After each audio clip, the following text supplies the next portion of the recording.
ವಾಸು ಟಿವಿಗೆ ಸ್ವಾಗತ. ನಾನು ಸರ್ದಾರ್. ವಿಜಯಪುರದಲ್ಲಿ ಮಹಿಳಾ ಶಕ್ತಿಯ ಪ್ರತೀಕವಾದ ಮಹಿಳೋತ್ಸವ 2026ರಲ್ಲಿ ಕಾರ್ಯಕ್ರಮ ಭರ್ಜರಿಯಾಗಿ ನಡೆಯಿತು. ಅನೌಪಚಾರಿಕ ಶಿಕ್ಷಣ ಸಂಸ್ಥೆ ಮತ್ತು ವಿಜಯಪುರ ನಗರದ ಸ್ಲಂ ಮಹಿಳಾ ಸ್ವಸಹಾಯ ಸಂಘಗಳ ಒಕ್ಕೂಟದ ಸಹಭಾಗಿತ್ವದಲ್ಲಿ ಈ ಕಾರ್ಯಕ್ರಮ ಆಯೋಜಿಸಲಾಗಿತ್ತು. ಕಾರ್ಯಕ್ರಮದಲ್ಲಿ ವಿವಿಧ ಕ್ಷೇತ್ರಗಳಲ್ಲಿ ಸಾಧನೆ ಮಾಡಿದ ಮಹಿಳೆಯರನ್ನು ಸನ್ಮಾನಿಸಲಾಯಿತು. ಮಹಿಳೆಯರ ಸಬಲೀಕರಣ ಮತ್ತು ಆತ್ಮವಿಶ್ವಾಸ ಹೆಚ್ಚಿಸುವ ಉದ್ದೇಶದಿಂದ ಈ ಮಹಿಳೋತ್ಸವ ಹಮ್ಮಿಕೊಳ್ಳಲಾಗಿತ್ತು. ಕಾರ್ಯಕ್ರಮದಲ್ಲಿ ಗಣ್ಯರು ಭಾಗವಹಿಸಿದ್ದರು. ಮಹಿಳೆಯರ ಸಾಧನೆಯನ್ನು ಶ್ಲಾಘಿಸಿದರು.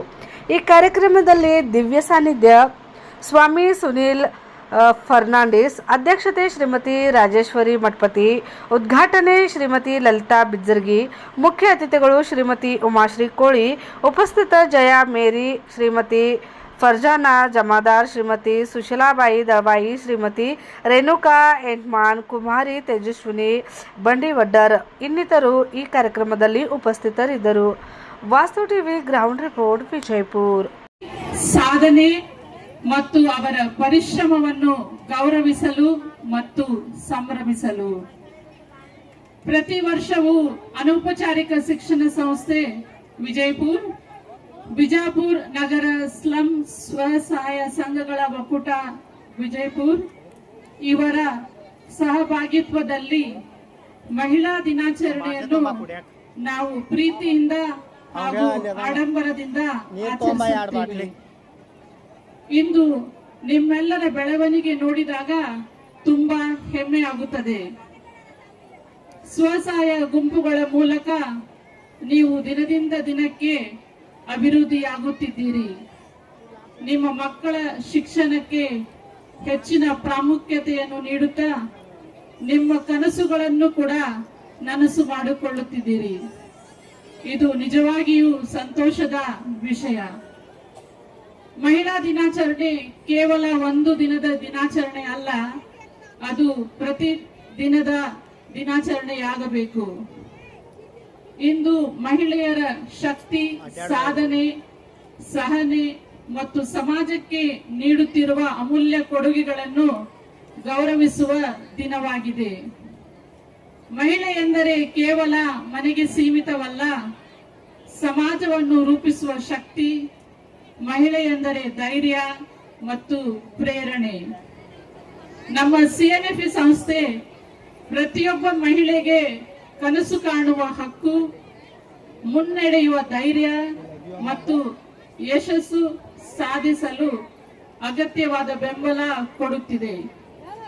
ಪ್ರಿಯರೇ, ಈ ಕಾರ್ಯಕ್ರಮವು ನಿಮಗೆ ಪ್ರೇರಣೆ ನೀಡಲಿ, ಆತ್ಮವಿಶ್ವಾಸವನ್ನು ಹೆಚ್ಚಿಸಲಿ ಮತ್ತು ನಮ್ಮನ್ನು ಇನ್ನಷ್ಟು ಸಮಾನತೆ ಇರುವ ಸಮಾಜದತ್ತ ಕೊಂಡೊಯ್ಯಲಿ ಎಂದು ಆಶಿಸುತ್ತೇನೆ. ಹಾಗೂ ನಿಮ್ಮ ಪ್ರತಿಯೊಂದು ಸಣ್ಣ ಪುಟ್ಟ ಸಾಧನೆಗೆ ಒಂದು ಜೋರಾದ ಚಪ್ಪಾಳೆ ಕೊಡೋಣವಾ? ಇಲ್ಲಿಂದ ಏನು ಕೇಳಿಸ್ತಾನೆ ಇಲ್ಲ, ಜೋರಾದ ಚಪ್ಪಾಳೆ.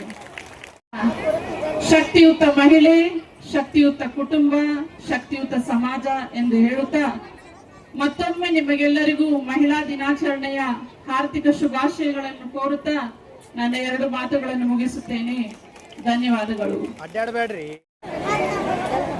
ಎಲ್ಲಾ ಮಹಿಳೆಯರೇ, ದಯಮಾಡಿ ಈ ನಿಮ್ಮ ವಿಜಯೋತ್ಸವ ತಲೆ ತಲಾಂತರಗಳಾಗಿ ಶೋಷಣೆಗೆ ಒಳಪಟ್ಟಂತ ನೀವುಗಳು ಮನೆಯ ಗಂಡ ಅನ್ನುವಂತ ಸರ್ವಸ್ವೇ ತಿಳಿದು 4 ಗೋಡೆಯ ಮಧ್ಯೆ ಕೊಳೆಯುವಂತ ಸಮಾಜದಿಂದ ಎದ್ದು ಇಂಥ ಒಂದು ವಿಜಯೋತ್ಸವ ಆಚರಣೆ ಮಾಡಿಕೊಳ್ಳುವಂತ ಸಾಮರ್ಥ್ಯ ನಿಮ್ಮ ಹತ್ರ ಅಂತೇಳಿ ಸಂಘಟನೆಕಾರರು ತೋರಿಸಿ ಈ ಸಭೆಯನ್ನು ಏರ್ಪಡಿಸಿದ್ದಾರೆ. ನೀವು ಹುರುಪಿನಿಂದ ಕೇಳಬೇಕು. ಇವತ್ತ ಮಾತಾಡಬಾರ್ದು, ಯಾರೋ ದಯಮಾಡಿ ಮಾತಾಡಬೇಡ್ರಿ. ನಿಮ್ಮೆಲ್ಲರ ಸಾಮರ್ಥ್ಯವೇ ಈ ಒಂದು ಬೃಹತ್ ಪ್ರಮಾಣವಾದಂತ ಮಹಿಳಾ ವಿಜಯೋತ್ಸವ ನಡೀತಾ ಇದೆ. ಗಮನಿಸಿ, ನಾನು 1-2 ಮಾತುಗಳು ಇದಕ್ಕಿಂತ ಮುಂಚೆ ನಾನು ಹೇಳ್ತಾ ಇದ್ದೀನಿ. ಈ ಮಹಿಳೋತ್ಸವ ಅನ್ನುವಂಥದ್ದು ಹೇಗೆ ಬಂತು ನಿಮ್ಗೆ ಗೊತ್ತಿರ್ಬೋದು. ಫ್ರಾನ್ಸ್ 1759 ಫ್ರಾನ್ಸ್ ದೇಶದಲ್ಲಿ ಕ್ರಾಂತಿ ಆಯಿತು. ಆ ಕ್ರಾಂತಿ ಆದ ಸಂದರ್ಭದಲ್ಲಿ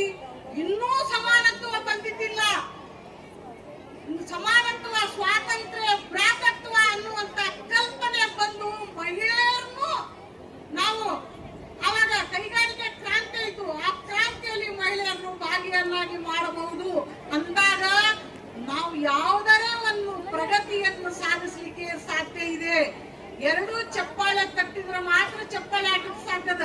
ಒಂದೇ ಚಪ್ಪಾಳೆ ಹಾಕಕ್ ಸಾಧ್ಯವೇನ್ರಿ ಹೇಳ್ರಿ? ಆ ಸಂದರ್ಭದಲ್ಲಿ ಗಣಮಕ್ಕಳಿಗೆ ಹೊಳಿತು, ನಮ್ಮ ಹೆಣ್ಮಕ್ಕಳು ಮನೆಯಾಗಿದ್ದಂತ ಅವರನ್ನ ಕೈಗಾರಿಕೆಯಲ್ಲಿ ಭಾಗವಹಿಸ್ಬೇಕು ಅವ್ರ ಕೆಲಸ ಅಂತ ಹೇಳಿ. ಆದ್ರ ಅವತ್ತಿನವರೆಗೂ ಮಹಿಳೆಯರು ಬರೇ 4 ಗೋಡೆಗಳ ಮಧ್ಯೆ ಚೈನ್ ಹಾಕದಂಗ ಒಂದ್ ಕಡೆ ಗಂಡನ್ ನೋಡ್ಬೇಕು, ಮಕ್ಕಳು ನೋಡ್ಬೇಕು, ವಯೋವೃತ್ತರನ್ನ ನೋಡ್ಬೇಕು, ಅಡಿಗೆ ಮಾಡ್ಬೇಕು, ಇರ್ಬೇಕು. ಇಂತ ಒಂದು ಉಸಿರುಗಟ್ಟುವಂತ ಪರಿಸ್ಥಿತಿ ಮಹಿಳೆಯರದಾಗಿತ್ತು. ಆದ್ರೆ ಮಹಿಳೆಯರು ಈ ಸ್ಲೋಗನ್ ಕೇಳಿದ ತಕ್ಷಣ ಸಮಾನತ್ವ, ನಾವು ಎಲ್ಲದರಲ್ಲಿ ಭಾಗವಹಿಸಬೇಕು ಅನ್ನುವಂತ ಒಂದು ಮಹತ್ತರವಾದಂತ ಅವರಿಗೆ ತಿಳುವಳಿಕೆಯನ್ನು ತಂದು ಕೊಡ್ತಲ್ಲ ಇದು ಏನು ಕೈಗಾರಿಕಾ ಕ್ರಾಂತಿ. ಅವ್ರೆಲ್ಲರೂ ಹೋದ್ರು. ಆದ್ರೆ ಇನ್ನ ಪುರುಷ ಪ್ರಧಾನ ಸಮಾಜ ಬೇರೂರಿತ್ರಿ ಎಲ್ಲ ಕಡೆ. ಮಹಿಳೆಯರು ಬಂದಾರಂದ್ರೆ ಹೆಂಗ್ ಮನೆಗೆ ದುಡಿತಾರಂದ್ರೆ ಕಾರ್ಖಾನೆಗಳು ಹಂಗೆ ದುಡಿಸ್ಕೋಬೇಕು. ಅವರಿಗೆ 24 ಗಂಟೆಗಳು ಮನೆಯಾಗೂ ಮಾಡ್ಬೇಕಾಗಿತ್ತು, ಅವರು ಕಾರ್ಖಾನೆಗಳಲ್ಲಿ ಮಾಡ್ಬೇಕಾಗಿತ್ತು. ಆ ಸಂದರ್ಭದಲ್ಲಿ ಮಹಿಳೆಯರು ವಿಚಾರ ಮಾಡ್ತಾರ, ಏನ್ ಮಾಡೋಣ, ಕೆಲಸನೂ ಬಿಡಂಗಿಲ್ಲ, ಮನಿನೂ ಬಿಡಂಗಿಲ್ಲ, ನಾವು ಹೆಂಗು ಇಂಪ್ರೂವ್ ಆಗೋಣ ಅಂತೇಳಿ ಎಲ್ಲರೂ ಒಗ್ಗಟ್ಟಾದ್ರಿ. ನೋಡ್ರಿ, ದುಡಿಮೆ ಅನ್ನುವಂಥದ್ದು ನಮ್ಗೆ ನಿಜವಾದ ಶಿಕ್ಷಣ. ನಾವೆಲ್ಲ PhD ತಗೊಂಡು ದೊಡ್ಡ ದೊಡ್ಡ ಆಫೀಸರ್ ಆತ, ಅದು ಶಿಕ್ಷಣ ಅಲ್ಲ. ನಿಜವಾದ ಶಿಕ್ಷಣ ನಮ್ಮ ದುಡಿಮೆಯಿಂದ, ಪ್ರಾಮಾಣಿಕತೆಯಿಂದ, ಒಗ್ಗಟ್ಟಿನಿಂದ ಅದು ಬರ್ತದ. ನಮ್ಗೆ ಎಲ್ಲರಿಗೂ ಮನವರಿಕೆ ಆಯ್ತು. ಆ ಶಿಕ್ಷಣ ಎಲ್ಲರೂ ಒಂದಾದ್ರು, ವಿಚಾರ ಮಾಡಿದ್ರು. ಆದ್ರೆ ಅವತ್ತಿನ ದಿವಸ ಮಹಿಳೆಯರು ಕೇಳಿದ್ರು, ನೋಡ್ರಿ ನಾವು ಮನೆಯೊಳಗೆ ಮಾಡಿ ಬರ್ಬೇಕಾಗ್ತದ, ಮಕ್ಕಳನ್ನ ಹೆತ್ತ ಮಕ್ಕಳನ್ನ ನೋಡ್ಬೇಕಾಗ್ತದ, ಗಂಡಂದಿರು ನೋಡ್ಬೇಕಾಗ್ತದ, ಜೊತೆಗೆ ಇಲ್ಲಿ ಒಂದು ಕೆಲಸ ಮಾಡ್ಬೇಕಾಗ್ತದ. ನಮ್ಗೆ ಒಂದು ಅವಕಾಶ ಕೊಡಿ, 18 ತಾಸು ದುಡಿಸ್ಕೋಬೇಡಿ, 12 ತಾಸಕ್ಕೆ ನಮ್ಗ ಒಂದು 10 ತಾಸು ದುಡಿಸ್ಕೊಡ್ರಿ ಅಂತ. ಅವಾಗ ಅವ್ರು ಕಟ್ಟಿ ಮಾಡಿದ್ರಿ ಹೆಣ್ಮಕ್ಳು. ಸರಿ ಅಂತೇಳಿ ಆ ನಂತರ ಅದನ್ನು ಕೂಡ ಅವರಿಗೆ ಸ್ವಲ್ಪ ಕಷ್ಟ ಆಯ್ತು. 8 ತಾಸು ಸಲುವಾಗಿ ಹೋರಾಟ ಮಾಡಿದ್ರಿ, ಅದು ಸಕ್ಸಸ್ ಆಯ್ತು.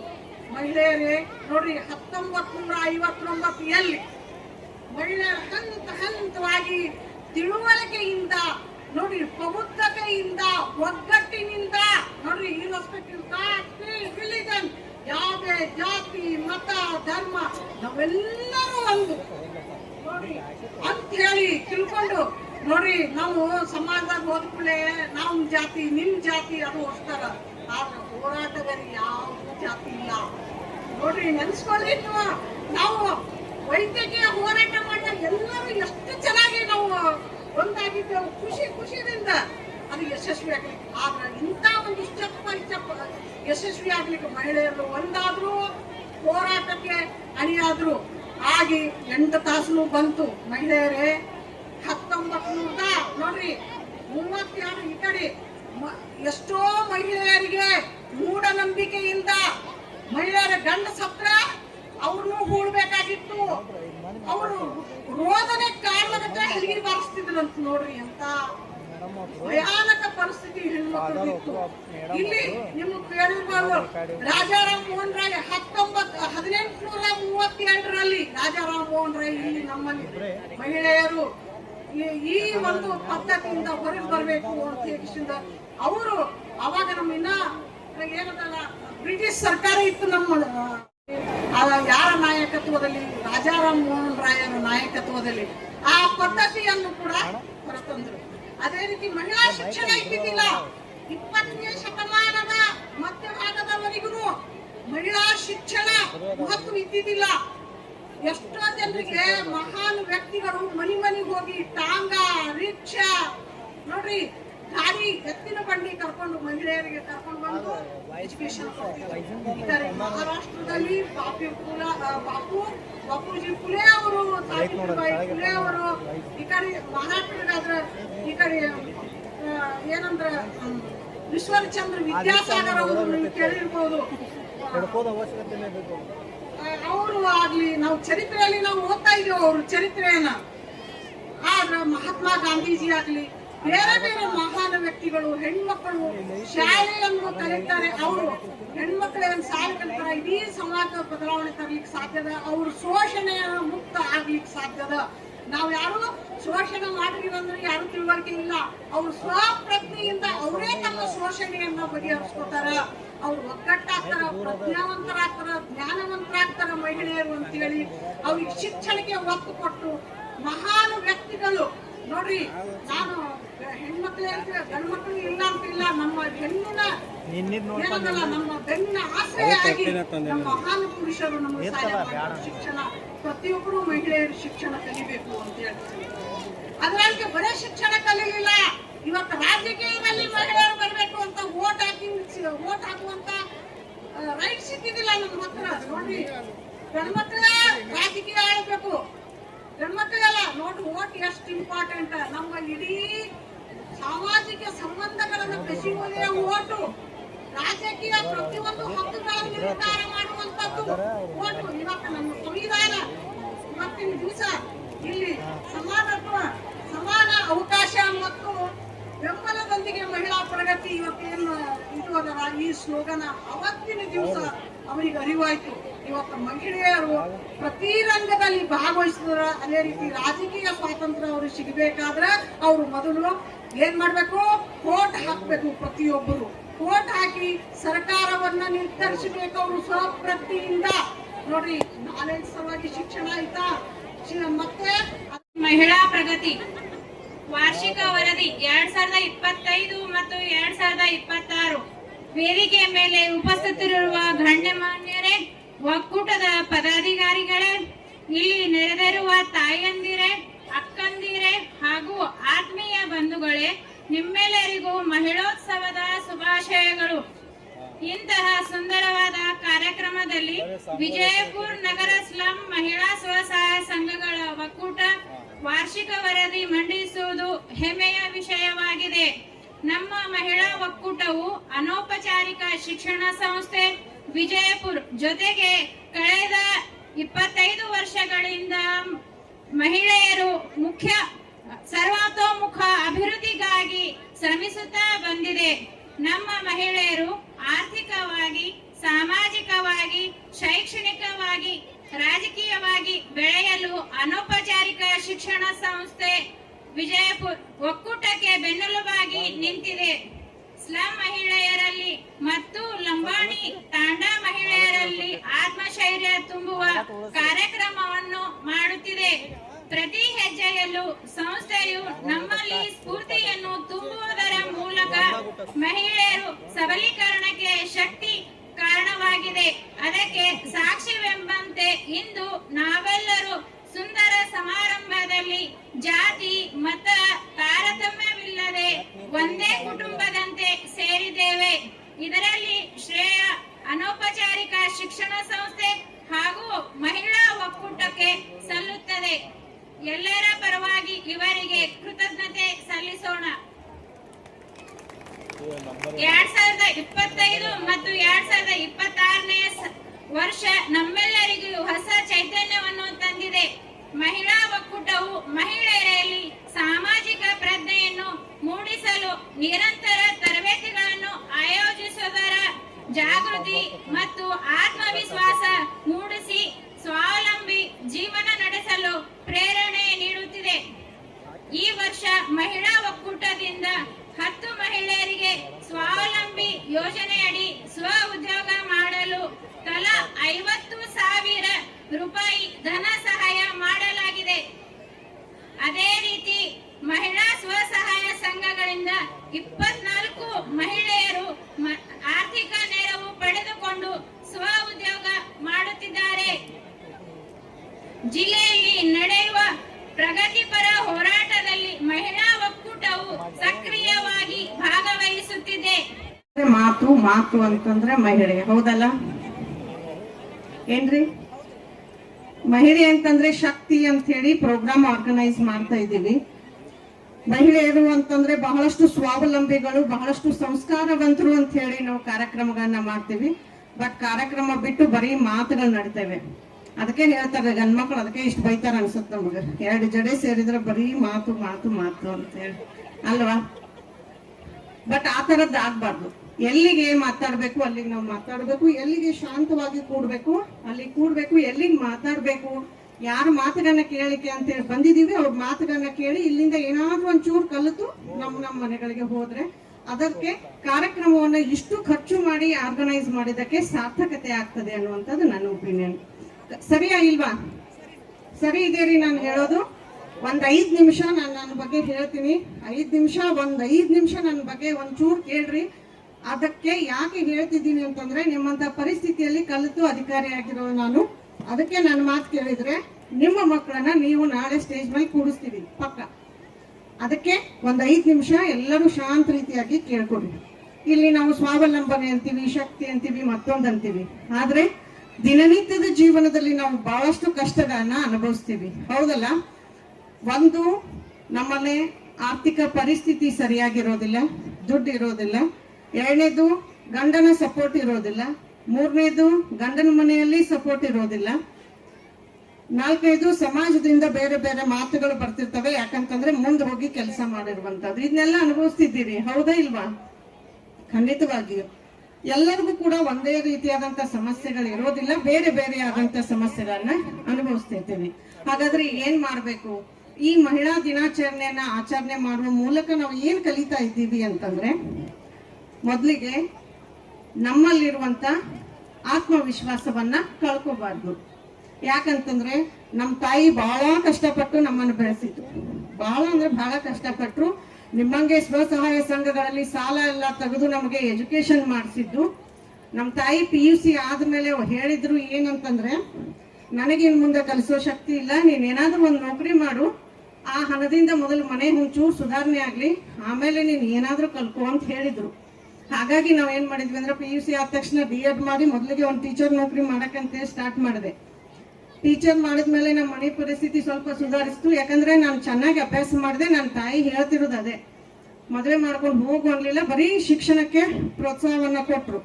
ಯಾಕೆ ಅಂತಂದ್ರೆ ಎಷ್ಟು ನಾವು ಓದ್ತೀವಿ, ಎಷ್ಟು ನಾವು ನೌಕರಿಯನ್ನ ಗಿಟ್ಟಿಸ್ತೀವಿ, ಅಷ್ಟು ಮನೆಯ ಪರಿಸ್ಥಿತಿ ಸುಧಾರಣೆ ಆಗ್ಲಿಕ್ಕೆ ಅಲ್ಲಿಂದ ಶುರು ಆಗ್ತದೆ, ಹೌದಾ? ಹಾಗಾಗಿ ಅಲ್ಲಿ ಏನ್ ಮಾಡ್ತಾರೆ ಅಂತಂದ್ರೆ, ಟೀಚರ್ ಆಗುವಂತ ಸಂದರ್ಭದಲ್ಲಿ ಮನೆಯ ಪರಿಸ್ಥಿತಿ ಸ್ವಲ್ಪ ಸುಧಾರಣೆ ಆದ್ಮೇಲೆ ಅವಾಗ್ಲೂ ಹೇಳಿದ್ರು ನಮ್ಮ ಮಮ್ಮಿ, ಒಂದ್ ನೌಕರಿ ಬಂದಿದೆ ಅಂತಂದ್ರೆ ಮದುವೆ ಮಾಡಿ ಕೊಡ್ರಿ ಅಂತೇಳಿ ಸಮಾಜದಲ್ಲೆಲ್ಲ ಹೇಳ್ತಾರೆ. ಆದ್ರೆ ಮದುವೆ ಮಾಡ್ಲಿಕ್ಕೆ ನಾನು ಇಷ್ಟಪಡ್ಲಿಲ್ಲ. ಯಾಕಂದ್ರೆ ಮದುವೆ ಆದ್ರೆ ಜೀವನ ಮುಗೀತು. ನಾನು ಏನ್ ಅನ್ಕೊಂಡಿದ್ದೆ, KS ಪರೀಕ್ಷೆ ಪಾಸ್ ಆಗ್ಬೇಕು ಅಂತ ಹೇಳಿ, ಅದು ಸಾಧ್ಯನೇ ಆಗೋದಿಲ್ಲ ಅಂತೇಳಿ ಬಿಟ್ಟಿದ್ದೆ ನಾನು. ಆಮೇಲೆ ಏಜ್ ಆದ್ಮೇಲೆ ಮನೆಯಲ್ಲಿ ಇಟ್ಕೋದಿಲ್ಲ, ಹೌದಲ್ಲ? ಹೆಣ್ಮಕ್ಳಿಗೆ ಒಂದ್ ಸರ್ಟನ್ ಏಜ್ 25, 26, 27 ಆದ್ಮೇಲೆ ಮನೆಯಲ್ಲಿ ಭಾರ ಆಗ್ತೀವಿ ಹೆಣ್ಮಕ್ಳು, ತವ್ರ ಮನೆಯಲ್ಲೇ ಭಾರ ಆಗ್ತೀವಿ. ಹಾಗಾಗಿ ಮದುವೆ ಮಾಡಿಕೊಟ್ರು. ಮದುವೆ ಮಾಡಿದ್ಮೇಲೆ ಗಂಡನ ಮನೆಯಲ್ಲಿ ನಾವು ಓದಕ್ ಆಗ್ತದೇನ್ರಿ? ಮನೆ ಕೆಲಸ ಎದ್ದ ಕೂಡಲೇ ನಾವು ಕೆಲಸ ಮಾಡ್ಬೇಕು, ರಂಗೋಲಿ ಹಾಕಬೇಕು, ಅಡಿಗೆ ಮಾಡಬೇಕು, ನೌಕರಿಗೆ ಹೋಗ್ಬೇಕು. ಈ ರೀತಿಯಾದಂತ ಪರಿಸ್ಥಿತಿಯಲ್ಲೂ ಕೂಡ ನನಗೆ KS ಮಾಡ್ಬೇಕು ಅಂತ ತಲೆಯಲ್ಲಿ ಇತ್ತು. ಹಾಗಾಗಿ ನಾನು ಏನ್ ಮಾಡಿದೆ ಅಂದ್ರೆ, ಮನೆಯಲ್ಲಿ ರಿಕ್ವೆಸ್ಟ್ ಮಾಡ್ಕೊಂಡೆ. ಯಾರಿಗೆ? ಹಸ್ಬೆಂಡ್ಗೆ. ಗಂಡನ್ಗೆ ಕೇಳ್ಬೇಕಲ್ಲ, ಓದ್ತೀನಿ ಮಾಡ್ತೀನಿ ಅಂತೇಳಿ. ಸೊ ಅವ್ರ ಸಪೋರ್ಟ್ ಅನ್ನ ತಗೊಂಡು ಗಂಡನ ಮನೆಯಲ್ಲೇ ಇದ್ದು ನಾನು KS ಪರೀಕ್ಷೆಯನ್ನ ಬರೀತೀನಿ. ಅದಾದ್ಮೇಲೆ ಪ್ರಿಲಿಮ್ಸ್ ಪರೀಕ್ಷೆಯನ್ನ ಪಾಸ್ ಮಾಡ್ತೀನಿ. ಪ್ರಿಲಿಮ್ಸ್ ಆದ್ಮೇಲೆ ಗಂಡನ ಮನೆಯವ್ರಿಗೆ ಸ್ವಲ್ಪ ಗೊತ್ತಾಗ್ತದೆ, ಏನೋ ಒಂಚೂರು ಮಾಡ್ತಾಳಂತೇಳಿ, ಹೌದಾ? ಅದಾದ್ಮೇಲೆ ಮೇನ್ಸ್ ಮುಖ್ಯ ಪರೀಕ್ಷೆ ಇರ್ತದೆ. ಮುಖ್ಯ ಪರೀಕ್ಷೆಯನ್ನ ಪಾಸ್ ಮಾಡ್ತೀವಿ. ಆಮೇಲೆ ಸಂದರ್ಶನ, ಇಂಟರ್ವ್ಯೂ ಅಂತ ಕರೀತಾರೆ, ಇಂಟರ್ವ್ಯೂ ಅನ್ನ ಪಾಸ್ ಮಾಡ್ತೀನಿ. ಸೊ ಹಾಗಾಗಿ ಇವತ್ತು ಜಿಲ್ಲಾ ಕಾರ್ಮಿಕ ಅಧಿಕಾರಿ ಅಂತ ಹೇಳಿ ನಾವು KS ಪರೀಕ್ಷೆಯನ್ನ ಪಾಸ್ ಆಗಿ ಅಧಿಕಾರಿ, ಜಿಲ್ಲಾ ಮಟ್ಟದ ಅಧಿಕಾರಿಯಾಗಿ ನಾನು ಆಯ್ಕೆ ಆಗ್ತೀನಿ. ಇದೆಲ್ಲ ಸಾಧ್ಯ ಆಗಿದ್ದು ಯಾವುದರಿಂದ? ನಮ್ಮ ಶಿಕ್ಷಣದಿಂದ, ನನ್ನಲ್ಲಿರುವಂತ ವಿಲ್ ಪವರ್ದಿಂದ. ಯಾರು ಶಿಕ್ಷಣವನ್ನ ಪಡಿತೀರಿ ಅವ್ರು ಖಂಡಿತವಾಗಿಯೂ ಮುಂದೆ ಹೋಗ್ತೀರಿ. ಬರೀ ಮಾತು ಮಾತು ಮಾತು ಮಾತು ಹೇಳೋದಲ್ಲ. ಒಂಚೂರು ಎಲ್ಲಾರು ಬಂದ್ರೆ ಕೂತ್ರೆ ಇಲ್ಲಿ ಏನ್ ಹೇಳ್ತಾರೆ ಅನ್ನೋದನ್ನ ಅರ್ಥ ಮಾಡ್ಕೊಂಡು ನಮ್ಮ ಮಕ್ಕಳಿಗೆ ಕಲಿಸ್ಬೇಕು, ಸಂಸ್ಕಾರ ಕೊಡ್ಬೇಕು. ನನ್ನ ತಾಯಿನ ಬಹಳ ಎಜುಕೇಟೆಡ್ ಏನಿಲ್ಲ, ಬರೀ 7th ಪಾಸ್ ಮಾಡಿರೋಳು. ಇವ್ರು ಮೇಡಮ್ ಇದ್ದಂಗೆ ಆ ಸಂಘಗಳ ಒಕ್ಕೂಟದ ಅಧ್ಯಕ್ಷರಾದ್ರು. ಅದೇನೇನೋ ಮಾಡ್ತಿದ್ಲು, ಬರೀತಿದ್ಲು, ಅಕೌಂಟ್ಸ್ ಎಲ್ಲ ಮಾಡಿ ಅದೇನೋ ಬರೆದು ಎಲ್ಲ ಲೆಕ್ಕ ಮಾಡಿ ನನಗೆ ಹೇಳಿ ಇದನ್ನೆಲ್ಲ ಹಿಂಗ ಆಫೀಸರ್ ಆಗು ಅಂತ ಹೇಳಿ. ಸೊ ಯಾರಿಂದ ಸಾಧ್ಯ ಆಗ್ತದೆ? ಮಕ್ಕಳು ಜಾಸ್ತಿ ಆಗಿರೋದು ತಾಯಿ ಹತ್ರ ಇರ್ತಾರೆ, ತಂದೆಗಿಂತ ತಾಯಿ ಹತ್ರ ಇರ್ತಾರೆ. ಸೊ ಸಂಸ್ಕಾರ ಕೊಡ್ಬೇಕಾದವ್ರು ಯಾರು? ತಾಯಂದಿರಿಗೆ ಕೊಡ್ಬೇಕು.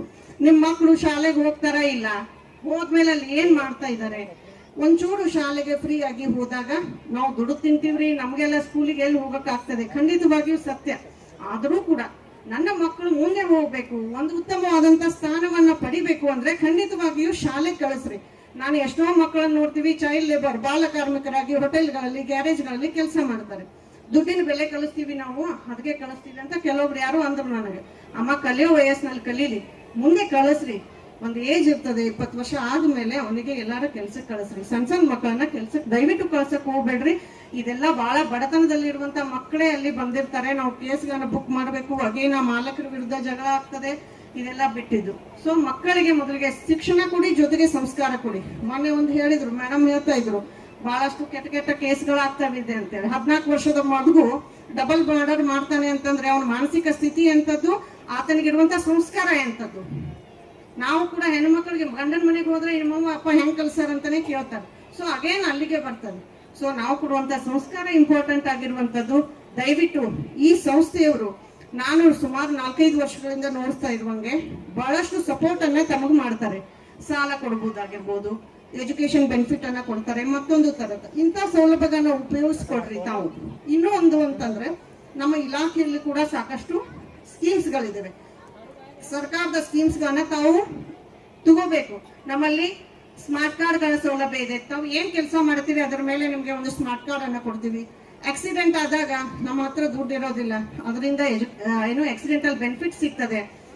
ಸಹಜವಾಗಿ ಕಾಯಿಲೆಯಿಂದ ಏನಾದ್ರೂ ಡೆತ್ ಆದ್ರೆ ಅದಕ್ಕೆ ಒಂದು 10,000 ರೂಪಾಯಿಗಳ ಅನುದಾನ ಸಿಗ್ತದೆ. ಅಂತ ಕಾರ್ಡ್ಗಳನ್ನ ಎಲ್ಲರೂ ಕೂಡ ಪಡೆದುಕೊಳ್ಳುವಂತ ಮಾಡ್ರಿ. ಯಾರ ಹತ್ರ ಇಲ್ಲ ದಯವಿಟ್ಟು ಅವರಿಗೆ ಅಪ್ರೋಚ್ ಆದ್ರೆ ನಾವು ಕ್ಯಾಂಪ್ಗಳನ್ನ ಮಾಡ್ಲಿಕ್ಕೆ ರೆಡಿ. ತಮ್ಮೆಲ್ಲರಿಗೂ ಕೂಡ ಸ್ಮಾರ್ಟ್ ಕಾರ್ಡ್ ಅನ್ನ ಕೊಡ್ತೀವಿ. ಎರಡನೇದು ಅಂದ್ರೆ ನಿಮ್ಗೆಲ್ಲರಿಗೂ ಪೆನ್ಷನ್ ಬರ್ತದೆ. ಖಂಡಿತವಾಗಿಯೂ 3,000 ರೂಪಾಯಿಗಳ ಪೆನ್ಷನ್ ಬರ್ತದೆ. ಯಾಕಂದ್ರೆ ರಿಟೈರ್ಡ್ ಆದ್ಮೇಲೆ ಅಂದ್ರೆ 60 ವರ್ಷ ಆದ ನಂತರ ಅಲ್ಲಿಯ ತನಕ ನೀವು ಒಂದು 50-60 ರೂಪಾಯಿ ತುಂಬಿಕೊಂಡು ಹೋದ್ರಿ ಅಂದ್ರೆ ಸರ್ಕಾರ ಕೂಡ 50-60 ರೂಪಾಯಿನ ನಿಮ್ಮ ಅಕೌಂಟಿಗೆ ಹಾಕ್ತದೆ. ಸೊ 60 ವರ್ಷ ಆದ್ಮೇಲೆ ನಿಮ್ಗೆ ಫಿಕ್ಸ್ ಆಗಿ 3,000 ರೂಪಾಯಿಗಳ ಸ್ಕೀಮ್ ಅನ್ನ, ಏನು ಪೆನ್ಷನ್ ಅನ್ನ ತಾವು ಪಡಿತೀರಿ. ಹಾಗಾಗಿ ಸರ್ಕಾರದ ಹಲವಾರು ಸೌಲಭ್ಯಗಳನ್ನ ತಿಳ್ಕೊರಿ. ಇನ್ನು ನಾವು ಶಿಕ್ಷಣ ಕಲ್ತಿಲ್ಲ, ನಾವೇನ್ ಮಾಡ್ಬೇಕ್ರಿ ಅಂತ ಹೇಳಿ ಅಂತೀರಿ. ನಮ್ಗೀಗೇನು ನೌಕರಿ ಅದು ಬರಂಗಿಲ್ಲ, ನಾವೇನ್ ಮಾಡ್ಬೇಕು ಅಂತೇಳಿ. ಈಗ ನೌಕರಿ ಎಲ್ಲ ನೀವೆಲ್ಲ ಗೌರ್ಮೆಂಟ್ ನೌಕರಿ ಮಾಡಿದ್ರೇನೆ ಸಕ್ಸಸ್ ಅಂತಲ್ಲ. ನನ್ ಸಕ್ಸಸ್ ಅಂದ್ರೆ ನಮ್ಮ ಮಮ್ಮಿ, ಯಾಕಂತಂದ್ರೆ ನನ್ನ ತಾಯಿ ಮಾಡಿಸಿರೋದು ನಮ್ಗೆ ಓದಿಸೋದು.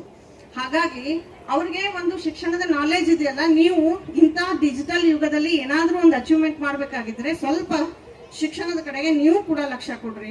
ಅದರ ಒಂಚೂರು ಮಾಹಿತಿಯನ್ನ ತಿಳ್ಕೊಂಡ್ರಿ ಅಂತಂದ್ರೆ ನಿಮ್ಗೆ ಒಳ್ಳೇದಾಗ್ತದೆ ಅಂತೇಳಿ. ಹಾಗಾಗಿ ಹಾಗೂ ಎಲ್ಲಾ ಮಹಿಳಾ ಒಕ್ಕೂಟಗಳು ಸೇರಿ ಈ ಒಂದು ಸಂಭ್ರಮದ ಸುದಿನವನ್ನು ಆಚರಿಸಬೇಕಾದ್ರೆ ನಾವೆಲ್ಲರೂ ಸೇರಿ ಅವರಿಗೆ ನಮ್ಮ ಪದ ಕೆಬಿನ್ ಸೆಕ್ವೇರ ಪದ ಸಮನ್ ಬಾಲಕೃಷ್ಣ ಜಯ ಹಾಗೂ ಸಿಎಂಎಫ್ಯ ಎಲ್ಲಾ ಸಿಬ್ಬಂದಿ ವರ್ಗದವರಿಗೂ, ಅದೇ ರೀತಿಯಲ್ಲಿ ಎಲ್ಲಾ ಮಹಿಳಾ ಒಕ್ಕೂಟಗಳ ಸದಸ್ಯರಿಗೂ ನಾವು ಜೋರಾಗಿ ಚಪ್ಪಾಳೆ ತಟ್ಟುವುದರ ಮುಖಾಂತರ ನಮ್ಮ ಕೃತಜ್ಞತೆಗಳನ್ನು ಸಲ್ಲಿಸೋಣ. ಇನ್ನು ಜೋರಾಗಿ ಚಪ್ಪಾಳೆ ತಟ್ಟಬೇಕು. Thank you.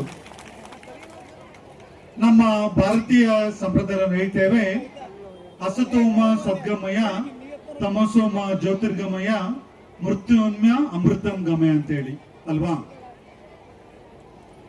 ಹೆಣ್ಣು ಒಂದು ಮನೆಯ, ಒಂದು ಕುಟುಂಬದ, ಒಂದು ಸಮಾಜದ, ನಮ್ಮ ದೇಶದ ಹಾಗೂ ಇಡೀ ವಿಶ್ವದ ಕಣ್ಣು ಹಾಗೂ ಬೆಳಕು. ಯಾಕೆಂದ್ರೆ ಒಬ್ಬ ಮಹಿಳೆ ತನ್ನ ಮನೆಯ, ತನ್ನ ಕುಟುಂಬದ ಎಲ್ಲಾ ಸದಸ್ಯರಿಗೆ ಜೀವನಕ್ಕೆ ಬೇಕಾಗುವಂತಹ ಮೌಲ್ಯಗಳನ್ನು ಕಲಿಸಿಕೊಡ್ತಾಳೆ ಅಲ್ವಾ. ಒಬ್ಬ ಹೆಣ್ಣು ಅಕ್ಕ ತಂಗಿಯಾಗಿ, ಮಗಳಾಗಿ, ಆಮೇಲೆ ಹೆಂಡತಿಯಾಗಿ, ತಾಯಿಯಾಗಿ ಬೇರೆ ಬೇರೆ ರೀತಿಯ ಪಾತ್ರಗಳನ್ನು ನಡೆಸ್ಕೊಂಡು ಮಾಡ್ಕೊಂಡು ಹೋದ್ರೂ ಸಹ ಒಂದು ಮನೆಗೆ ಬೆಳಕು ಹಾಗೂ ಕಣ್ಣಾಗ್ತಾಳೆ.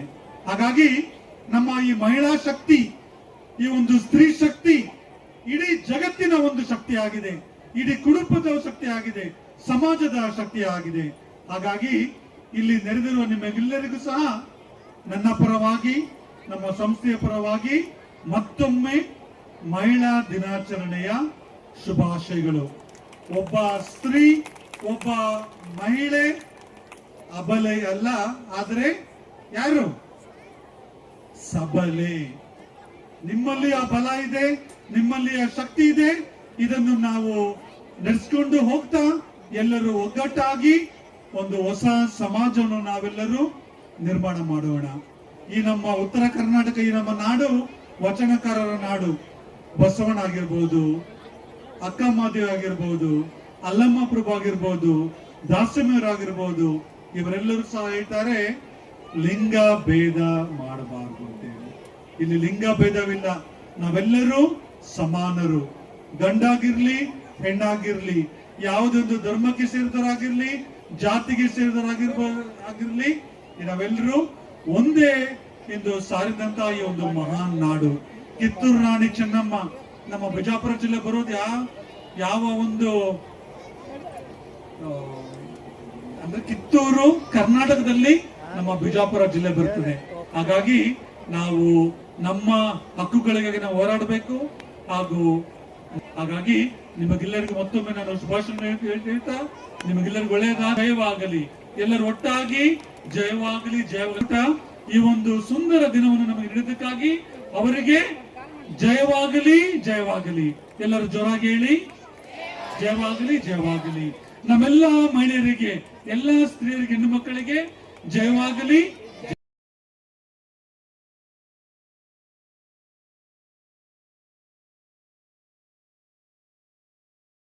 ಅನೌಪಚಾರಿಕ ಶಿಕ್ಷಣ ಸಂಸ್ಥೆಯ ಫಾದರ್ ಅವರು, ಅವರಿಗೆ ನಾನು ಅತ್ಯಂತ ಕೃತಜ್ಞತೆಗಳನ್ನು ಸಲ್ಲಿಸ್ತಾ ಇದ್ದೀನಿ.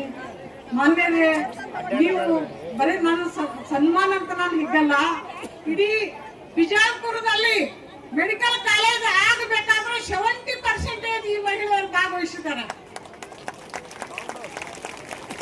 ನಾನು ಅವರ ಸ್ಫೂರ್ತಿಯಿಂದ ನಾನು ನಿಂತಿದ್ದೆ ಹಗಲು ರಾತ್ರಿ. ನನ್ನಲ್ಲ, ನಾನು ಒಬ್ಬಳೇ ಇದ್ರೆ ನಾ ಕುತ್ಕೊಂಡು ಬಿಡ್ತಿದ್ದೆ. ಇವತ್ತು ಆ ತಾಯಂದ್ರೆ ಇಲ್ಲೆಲ್ಲ ಬಂದಿದ್ದಾರೆ. ನಾವು ರಿಟೈರ್ಡ್ ಆಗಬಹುದು, ಆದ್ರೆ ಶಾಶ್ವತವಾಗಿ ಎಷ್ಟೋ ಕಾಲಾಂತರವಾಗಿ ಮಕ್ಕಳು ಓದುವ ಹಾಗೆ, ಮತ್ತೆ ಅಲ್ಲಿ ಆಸ್ಪತ್ರೆ ಯಾವಾಗ ಖಾಸಗೀಕರಣ ಆಗ್ಲಾರ್ದಂಗೆ ನೋಡ್ಕೊಳ್ಳುವ ಹಾಗೆ ಹೋರಾಟ ಬೆಳೆಸಿರೋದಲ್ಲ, ಅದು ಶಾಶ್ವತ. ಈ ಮಹಿಳೆಯರಿಂದ ಆದದ್ದು, ಅದು ಈ ಸಂಸ್ಥೆಯ ಗೈಡೆನ್ಸ್ ನಿಂದ, ಅವರ ಸಿಬ್ಬಂದಿಯ ಸಹಕಾರದಿಂದ ದಿನಾ ಬರ್ತಿದ್ರು. ಅವರು ಶಿಸ್ತು, ಸಂಯಮ, ಪ್ರಾಮಾಣಿಕತೆ, ಬದ್ಧತೆ ಎಲ್ಲಕ್ಕಿಂತ ಹೆಚ್ಚಾಗಿದೆ. ಅವರನ್ನು ನಾನು ಕಂಡಿದ್ದೀನಿ. ಮಾಧ್ಯಮ ಸೋದರರು ಬಂದಿದ್ದಾರ, ಅವ್ರಿಗೂ ಕೂಡ ಗೊತ್ತು ದಿನಾ ಮಹಿಳೆಯರು ಬರ್ತಿದ್ರು ಎಲ್ಲಿಯವರು ಅಂತ. ನಾನು ಈ ಸಂದರ್ಭದಲ್ಲಿ ಆ ಮಹಿಳೆಯರು ನನ್ನ ಎಲ್ಲಾ ಸನ್ಮಾನವನ್ನ ಅವರಿಗೆ ನಿಮ್ಮ ಮುಂದೆ ಇಲ್ಲಿ ಬಂದಿದ್ದೀನಿ. ಅದು ಅಲ್ಲದೆ ಹೆಣ್ಣೊಂದು ಕಲಿತರೆ ಶಾಲೆಯೊಂದು ತೆರೆದಂತೆ, ಗಂಡೊಂದು ಕಲಿತರೆ ಏನಾದಂತೆ, ಕುಟುಂಬವೊಂದು ಉಂಡಂತೆ ಅಷ್ಟೇ. ಹೆಣ್ಣೊಂದು ಕಲಿತರೆ ಒಂದು ಶಾಲೆನೇ ತೆರೆದಂಗಾಗುತ್ತೆ, ಗಂಡು ಕಲಿತರೆ ಒಂದು ಕುಟುಂಬಕ್ಕೆ ಊಟ ಸಿಗುತ್ತೆ ಅಷ್ಟೇನೆ. ಹಾಗಾಗಿ ಹೆಣ್ಣು ಮಕ್ಕಳು ನಮಗ್ ಬೇಕು, ನಮ್ಮ ಶಾಲೆಗೆ ಬೇಕು. ಈ ಒಂದು ಪರಿಸರ, ಈ ಒಂದು ಕಾರ್ಯಕ್ರಮ ನಮಗೆ ಇಷ್ಟೊಂದು ಹೆಣ್ಣು ಮಕ್ಕಳಿಗೆ, ಮಹಿಳೆಯರಿಗೆ ಅಡ್ವರ್ಟೈಸ್ಮೆಂಟ್ ಕೊಡೋದಿಕ್ಕೆ ನಮಗೆ ಆಸ್ಪದವನ್ನು ಕೊಡ್ತಾ ಇದೆ. ಹಾಗಾಗಿ ನಾನು ನಮ್ಮ ಫಾದರ್ ಕೆವಿನ್ ರಲ್ಲಿ ಕೇಳ್ಕೊಂಡೆ, ಅವರು ನನಗೆ ಈ ಆಸ್ಪದವನ್ನು ಕೊಟ್ಟಿದ್ದಾರೆ. ನಮ್ಮ ಲೊಯೋಲಾ ಇಂಗ್ಲಿಷ್ ಮೀಡಿಯಂ ಶಾಲೆಯಲ್ಲಿ ಈ ಬರುವ ತಿಂಗಳು 3ನೇ ತಾರೀಕಿನಿಂದ 28ನೇ ತಾರೀಕುವರೆಗೂ ನಾವು ಸಮ್ಮರ್ ಕ್ಯಾಂಪ್, ಬೇಸಿಗೆ ಶಿಬಿರವನ್ನ ಮಾಡ್ಕೊಂಡಿದ್ದೀವಿ. 2ನೇ ತರಗತಿಯಿಂದ 10ನೇ ತರಗತಿ ಮಕ್ಕಳವರೆಗೆ ನಾವು ಬೇಸಿಗೆ ಶಿಬಿರವನ್ನ ಮಾಡ್ಕೊಂಡಿದ್ದೀವಿ. ನಿಮ್ಮಲ್ಲಿ ಯಾರಿಗಾದ್ರೂ ಇಷ್ಟವಿದ್ರೆ ಅಲ್ಲಿ ಬಂದು ನಿಮ್ಮ ಹೆಸರನ್ನ ನೋಂದಾಯಿಸಿಕೊಂಡು ಸೇರ್ಕೊಬಹುದು. ಅದರ ಜಾಹೀರಾತುಗಳನ್ನ ಊಟ ಮಾಡುವಂತಹ ಸ್ಥಳಗಳಲ್ಲಿ ಹಾಗೂ ಈ ಮುಂಭಾಗದ ಗೇಟ್ಗಳ ಮೇಲೆ ನಾವು ಅದನ್ನ ಹಚ್ಚಿದೀವಿ. ಅಲ್ಲಿ ನೋಡ್ಕೊಂಡು ನೀವು ಫೋನ್ ನಂಬರ್ ಅಥವಾ ಇಮೇಲ್ ಐಡಿ ನೋಡ್ಕೊಂಡು ನಮ್ಮನ್ನ ಕಾಂಟ್ಯಾಕ್ಟ್ ಮಾಡಿ ವಿಷಯನ ತಿಳ್ಕೊಬಹುದು. ಅದು ಒಂದು. ಇನ್ನೊಂದು ಬಂದು, ನಮಗೆ ಟೀಚರ್ಸ್ ಬೇಕಾಗಿದ್ದಾರೆ. ನಮ್ಮ ಮಕ್ಕಳಿಗೆ ಚೆನ್ನಾಗಿ ಕಲಿಸ್ಕೊಡೋದಕ್ಕೆ ಟೀಚರ್ಸ್ ಬೇಕಾಗಿದ್ದಾರೆ. ಆ ಟೀಚರ್ಸ್ಗಳು ಸಹ ನಿಮ್ಮಲ್ಲಿ ಯಾರಿಗಾದ್ರೂ ತಕ್ಕಂತಹ ಕ್ವಾಲಿಫಿಕೇಶನ್ಸ್ ಗಳಿದ್ರೆ, ಮತ್ತೆ ನಿಮಗೆ ಇಲ್ಲಿ ನಮ್ಮ ಶಾಲೆಯಲ್ಲಿ ಕಲಿಸ್ಕೊಡೋದಕ್ಕೆ ನಿಮಗೆ ಇಷ್ಟವಿದ್ರೆ ದಯಮಾಡಿ ನಮ್ಮನ್ನ ಕಾಂಟ್ಯಾಕ್ಟ್ ಮಾಡಬಹುದು. ನಾವು ನಿಮಗೆ ಒಂದು ಸಣ್ಣ ಡೆಮೋವನ್ನ ಕೊಟ್ಟು ನಿಮಗೆ ಕರ್ಕೊಳ್ತೀವಿ. ಅದ್ರದ್ದು ಸಹ ಜಾಹೀರಾತನ್ನ ನಾವು ಅಲ್ಲಿ ಊಟದ ಕಡೆಯಲ್ಲಿ ಅಲ್ಲಿ ಹಚ್ಚಿದೀವಿ, ಮತ್ತೆ ಇಲ್ಲಿ ಗೇಟ್ ನ ಮುಂಭಾಗದಲ್ಲಿಯೂ ಸಹ ಹಚ್ಚಿದೀವಿ. ದಯಮಾಡಿ ಅದನ್ನ ಫೋಟೋಗಳನ್ನ ಕ್ಲಿಕ್ಕಿಸಿಕೊಂಡು ನಿಮ್ಮಲ್ಲಿ ಯಾರಾದರೂ ಆಸಕ್ತಿಯುಳ್ಳ ಮಹಿಳೆಯರಿದ್ರೆ ದಯಮಾಡಿ ಅವರನ್ನ ಅಲ್ಲಿ ಕಳಿಸ್ಕೊಡಿ. 1ನೇ ತರಗತಿಯಿಂದ 4ನೇ ತರಗತಿ ಮಕ್ಕಳಿಗೆ ಹೇಳ್ಕೊಡೋದಕ್ಕೆ, ಪ್ರೈಮರಿ ಮಕ್ಕಳಿಗೆ ಹೇಳ್ಕೊಡೋದಕ್ಕೆ 2 ಟೀಚರ್ಸ್ಗಳು ಬೇಕಾಗಿದ್ದಾರೆ. ಮತ್ತು ಹೈಯರ್ ಪ್ರೈಮರಿ 5ನೇ ತರಗತಿಯಿಂದ 7ನೇ ತರಗತಿವರೆಗೂ ಪಾಠ ಹೇಳ್ಕೊಡೋದಕ್ಕೆ 3 ಟೀಚರ್ಸ್ಗಳು ಬೇಕಾಗಿದ್ದಾರೆ. ಸೈನ್ಸ್ ಸಬ್ಜೆಕ್ಟ್ಸ್ಗೆ, ಸೋಷಿಯಲ್ ಸೈನ್ಸ್ ಸಬ್ಜೆಕ್ಟ್ಗೆ, ಇಂಗ್ಲಿಷ್ ಸಬ್ಜೆಕ್ಟ್ಗೆ. ಸೊ ನಿಮ್ಮಲ್ಲಿ ಯಾರಾದರೂ ಆಸಕ್ತ ವ್ಯಕ್ತಿಗಳಿದ್ರೆ ದಯಮಾಡಿ ಆ ಜಾಹೀರಾತು ಫಲಕಗಳಲ್ಲಿ ಇರ್ತಕ್ಕಂತಹ ಆ ಫೋನ್ ನಂಬರ್ಗಳನ್ನ ಅಥವಾ ಇಮೇಲ್ ಐಡಿಗಳ ಮುಖಾಂತರ ನಮ್ಮನ್ನ ಸಂಪರ್ಕಿಸಿ ಆ ಒಂದು ಪ್ರಕ್ರಿಯೆಯಲ್ಲಿ ಮುಂದುವರಿಯಬಹುದು. ಹಾಯ್ ಹಾಯ್, ಯಾರಿಗೂ ಗೊತ್ತಿಲ್ಲ. Hi hi hi hi. ನಾನು ಹಾಯ್ ಅಂದಾಗ ನೀವು ಹಲೋ ಅನ್ಬೇಕು, ನಾನು ಹಲೋ ಅಂದಾಗ ನೀವು ಹಾಯ್ ಅನ್ಬೇಕು. Hi hi, hello hello, hi hi, hello hello. Wonderful, thank you, God bless you. ನುಡಿಯಲು ಬೇಡ, ಅನ್ಯರಿಗೆ ಅಸಹ್ಯ ಪಡಬೇಡ, ಎದುರು ಹಳಿಯಲು ಬೇಡ. ಇದೇ ಅಂತರಂಗ ಶುದ್ಧಿ, ಇದೇ ಬಹಿರಂಗ ಶುದ್ಧಿ, ಇದೇ ನಮ್ಮ ಕೂಡಲ ಸಂಗಮ ಒಲಿಯುವ ಪರಿಧಿ. ಇದು ಹೇಳೋ ಏನ್ ಅರ್ಥಪ್ಪ ಅಂದ್ರ, ನಾವು ಯಾವುದೇ ಕಾಲದಲ್ಲಿ ಜೀವಿಸಲಿ ಒಂದು ಕಳತನ ಮಾಡಬಾರ್ದು, ಒಂದು ಇನ್ನೊಬ್ಬರನ್ನ ಹೊಗಳಬಾರ್ದು, ನನ್ನ ಕೂಡ ಹೊಳ್ಕೋಬಾರ್ದು ಅಂತ, ಮತ್ತೆ ಇನ್ನೊಬ್ಬರಿಗೆ ಮೋಸ ಮಾಡಬಾರ್ದು ಅಂತ ಇದ್ರ ಅರ್ಥ. ಅವಾಗಲೇ ನಮಗ ಬಸವಣ್ಣವ್ರು ಹೇಳ್ದಂಗೆನೆ ಒಳ್ಳೆ ಇಲ್ಲಿ ಕೂಡ ಹೆಂಗ ನಾವು ಜೀವಿಸ್ತೀವಲ್ಲ, ಮೇಲೆ ಹೋದಾಗ ಕೂಡ ನಮಗ ಒಂದ್ ಒಳ್ಳೆ ಲೈಫ್ ಅಲ್ಲಿ ಕೂಡ ಇರ್ತದ ಅಂತ ಹೇಳ್ದಂಗ. ಇವಾಗ ನಾವು ಮಹಿಳಾ ದಿನಾಚರಣೆ ಇವತ್ತಲ್ಲ ನಿನ್ನೆ ಅಲ್ಲ, ತುಂಬಾ ವರ್ಷದಿಂದ ಮಾಡ್ಕೊತ ಬಂದಿವಿ. ಕರೆಕ್ಟ್ ರೀ? ಎಲ್ಲಾರು ಇದ್ರಾಗ ರ್ಯಾಲಿ ಮಾಡಿದವರು ಅದಿರೇನಿಲ್ರಿ? ಕೈ ಮಾಡ್ರಣ. ಎಸ್, ಎಲ್ಲರೂ ರ್ಯಾಲಿ ಮಾಡಿದವರದೀವಿ. ಎಷ್ಟೋ ಜನ ಕಾರ್ಯಕ್ರಮದಲ್ಲಿ ಡ್ಯಾನ್ಸ್ ಮಾಡಿರಿ, ಹಾಡ ಹಾಡಿರಿ. ಕರೆಕ್ಟ್ ಆಗಿದೆಯಲ್ಲ ಮಾಡೋದು. ಯಾಕ ಪ್ರತಿ ದಿನಾನು ನಾವು ಅಡಿಗೆ ಮಾಡೋದು, ಬಟ್ಟೆ ಒಗೆಯೋದು, ಬಾಂಡೆ ತಿಕ್ಕೋದು ಇದ್ದೇ ಐತಿಲ್ರಿ? ಒಂದಿನ ಎಂಜಾಯ್ಮೆಂಟ್ ಬೇಕಲ್ಲ, ಬೇಕಾ? ಬಟ್ ಒಂದ್ ಏನಂದ್ರ ಬರೋದು ಬರ್ತದ ಮಹಿಳಾ ದಿನಾಚರಣೆ ಬ್ಯಾಸ್ಯಾಗೆ ಬರ್ತದ. ಸ್ವಲ್ಪ ಬಿಸಿಲಿನ ಪ್ರಾಬ್ಲಮ್ ಆಗ್ಯದ, ಅದು ಸ್ವಲ್ಪ ಅನುಭವಿಸ್ಲೇಬೇಕು, ಅನಿವಾರ್ಯ. ಯಾಕಂದ್ರೆ ಮ್ಯಾಕ್ ಶಕ್ಕಿದ್ರಲ್ಲಿ ಎಲ್ಲ ನೆನಪಾಗ್ಬಿಡ್ತದ. ನಮ್ ಚಿಕ್ಕಂದಿಂದ ಹಿಡ್ಕೊಂಡು ಇಲ್ಲಿವರೆಗಿನೂ ನೆನಪಾಗ್ತದ. ತಾಯಿ ಹಾಲು ಹಿಡ್ಕೊಂಡು ಕೂಡ ಹೇಳ್ತೀನಿ ನಾನು. ಯಾಕಂದ್ರ ನಾವು ಕೂಡ ಈಗ ನೀವೆಲ್ಲ ಒಂದಿನ ಹೆಂಗ್ ಕೂತೀರಿ ಹಂಗ್ ಕೂತವ್ರೆ. ನಾನು ಫಸ್ಟ್ ಆಫ್ ಆಲ್ ಹೇಳ್ಬೇಕಂದ್ರ ಅನೌಪಚಾರಿಕ ಶಿಕ್ಷಣ ಸಂಸ್ಥೆಗೆ ನನ್ನ ಹೃದಯದಿಂದ ಧನ್ಯವಾದ ಹೇಳಕ್ ಇಷ್ಟಪಡ್ತೀನಿ. ಯಾಕೆ ಗೊತ್ತಾ, ನಾವೆಲ್ಲ ಹೆಣ್ಮಕ್ಳು ಮನೆಯಾಗಿದ್ದವ್ರೆ, ಎಜುಕೇಶನ್ ಕಲ್ತಿದ್ವಿ, ಮುಂದೆ ಏನ್ ಮಾಡ್ಬೇಕು ಅಂತ ಗೊತ್ತಿರ್ಲಿಲ್ಲ. ಆ ಸಂದರ್ಭದಲ್ಲಿ ಸಣ್ಣದಾಗಿ ಒಂದು ಸಂಘವನ್ನು ಮಾಡಿ ನಮ್ಮನ್ನೆಲ್ಲ ಹೊರಗಡೆ ತಗೊಂಬಂದ್ರು. ಹೊರಗಡೆ ತಂದು ಒಬ್ರಲ್ಲ, ಅಕ್ಕಪಕ್ಕ ಮನೆಗೆ ಯಾರ್ದಾರ ಗೊತ್ತಿದ್ದಿಲ್ಲ. ಯಾಕಂದ್ರೆ ಅತ್ತಿ ಮಾವ್ರ ಕಿರಿಕಿರಿ, ಗಂಡನ ಕಿರಿಕಿರಿ, ಮತ್ ಹೋಗ ನಮ್ಮ ಅವ್ವ ಅಪ್ಪರ ಹೇಳ್ತಾರೆ, ಯವ್ವ ಯಾರ ಕೂಡ ಮಾತಾಡಕ್ ಹೋಗ್ಬೇಡ, ನಿಮ್ ಮಾತು ಹೇಳ್ದಂಗ್ ಕೇಳು, ಮಾವ್ ಹೇಳ್ದಂಗ್ ನೋಡು ಅಂದಿಲ್ರಿ ಮಗ. ಅಕ್ಕಪಕ್ಕ ಯಾರ್ಯಾರು ಕಲಿಸಿ ಇಲ್ಸ್ಯಾರ, ಏನು ಮಾಡಕ್ ಹೋಗ್ಬೇಡ್ರಿ. ಅವಾಗ ನಾವ್ ಏನ್ ಮಾಡ್ತಿದ್ವಿ, 4 ಗೋಡಿ ಮಧ್ಯ ಒಳಗೆ ಇರ್ತಿದ್ವಿ. ಬಟ್ ಈ ಸಂಸ್ಥೆ ನಮ್ಗೆ ಏನ್ ಮಾಡ್ತು, ಹೊರಗಡೆ ತೊಗೊಂಬರ್ತ 4 ಮಂದಿ ಕೂಡ ತಿಂಗಳ 1 ದಿನ 2 ದಿನ ಕೂಡ್ತೀವಿ ನಾವು. ಕರೆಕ್ಟ್ ರೀ? ದಿನಾಂತರ ಹೋಗಿ ಕೂಡಂಗಿಲ್ಲ. ಅವಾಗ ಅಕ್ಕಪಕ್ಕ ಮನ್ಯಾಗ ಏನ್ ನಡೀತದ, ಯಾರ ಮನ್ಯಾಗ ಏನ್ ಪ್ರಾಬ್ಲಮ್ ಅದ, ಯಾರ ಮನ್ಯಾಗ ಅತ್ತಿ ಅಡಿಸಿರೋದಾಳ. ಯಾಕೆ ಅತ್ತಿನೂ ಕೂಡ ಒಂದ್ ತಾಯಿನಿ ಇಲ್ಲ ಅಂತ ಹೇಳಕತ್ತಿಲ್ಲ. ಬಟ್ ನಾವು ಒಂದಿನ ಅತ್ತಿ ಆಗೋರಲ್ಲ, ಈ ನಾವು ಅತ್ತಿ ಬೈದ್ವಿ ಅಂದ್ರೆ ನಾಳೆ ನಮಗೂ ನಮ್ ಸೊಸಾರ್ ಬೈತಾರ. ಕರೆಕ್ಟ್ ರೀ? ಹಂಗಾಗಿ ಯಾರ ಮನ್ಯಾಗ ಏನ್ ಸಮಸ್ಯೆ ಅದ ಒಬ್ರಿಗೊಬ್ರು ಮಾತಾಡ್ಕೋತೀವೇನಿಲ್ರಿ? ಮಾತಾಡ್ಕೊಳಕ್ ಒಂದ್ ಒಳ್ಳೆ ಅವಕಾಶ. ಅದ್ರ ಜೊತೆಗೆ ನಾವು 1 ರೂಪಾಯಿ ಕಡ್ಡೇಬಿ ಬೇಕಾದ್ರೂ ಕೂಡ ಯಾರಿಗೆ ಕೇಳ್ತೀವಿ? ಗಂಡಗೆ ಕೇಳ್ಬೇಕಲ್ಲ. ಮೊದಲ ಅಪ್ಪಕ್ಕೆ ಕೇಳ್ತಿದ್ವಿ. ಬಟ್ ನಮ್ ಸಂಸ್ಥೆಗೆ ಏನ್ ಮಾಡ್ತೇವ್ರಿ, ಕಡ್ಡೇಬಿನೂ ಗಂಡ ಕೇಳೋದ್ ಬೇಡ, ನಮ್ ಜಂಪರಿ ರೊಕ್ಕನು ಗಂಡ ಕೇಳೋದ್ ಬೇಡ. ಅವ್ರು ಕೊಟ್ಟಂತ ಮನಿ ಖರ್ಚಿನಾಗ 10 ರೂಪಾಯಿ ಡಬ್ಬೆ ಹೋಗ್ಬಿಡ್ತಿದ್ವಿ. ಎಲ್ಲಿ ಖಾರ ಡಬ್ಬ್ಯಾಗ, ಉಪ್ಪಿನ ಡಬ್ಬ್ಯಾಗ, ಜೀರಿಗೆ ಡಬ್ಬ್ಯಾಗ ಒಗದಿಲ್ಲ. ಎಷ್ಟೋ ಮಂದಿ ಸೀರೆ ಒಳಗೆ ಮುಚ್ಚಿಟ್ಟಿರಿ. ಕರೆಕ್ಟ್ ರೀ? ಹಾ. ಬಟ್ ನಮ್ ಸಂಸ್ಥೆ ನಮ್ಗೆ ಏನ್ ಕಲಿಸ್ತು, ಅದೇ 10 ರೂಪಾಯಿ ಉಳಿತಾಯ ಮಾಡಿ ನಮ್ಮ ಕಾಲಿನ ಮೇಲೆ ನಾವು ನಿಲ್ಲಾಕ ಒಂದು ಅವಕಾಶ ಮಾಡ್ಕೊಡ್ತು ನಮ್ ಸಂಸ್ಥೆ. 10 ರೂಪಾಯಿ ಉಳಿಸ್ತೀವಿ.